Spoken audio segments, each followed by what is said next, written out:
আসসালামু আলাইকুম। 1 টাকাও অগ্রিম দিতে হবে না, সারা Bangladesh cash on delivery free.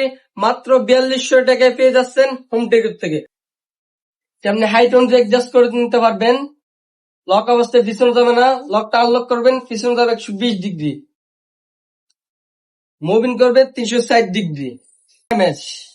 2 inch rubber foam use করছি, সম্পূর্ণ চাইনা মেকানিজম, 120 হাইড্রোলিক, এসএস পায়া, ম্যাগনেট ধরবে না, খুব ফর্মটিক চাকা, অরিজিনাল চাইনা, মোটা হেড, এটা কখনো ভাঙবে না। এটার প্রাইস থাকবে মাত্র 4200 টাকা, সম্পূর্ণ ক্যাশ অন ডেলিভারি ফ্রি। সাথে আমাদের আরেকটা আছে, চলো মাত্র 4000 টাকা, সম্পূর্ণ ক্যাশ অন ডেলিভারি ফ্রি। পিছনে যাবে, মুভিং করতে পারবেন 360 ডিগ্রি। এসএস ম্যাগনেট ধরবে না, চাকা থাকবে অরিজিনাল চাইনা, 120 হাইড্রোলিক, মেকানিজম অরিজিনাল চাইনা।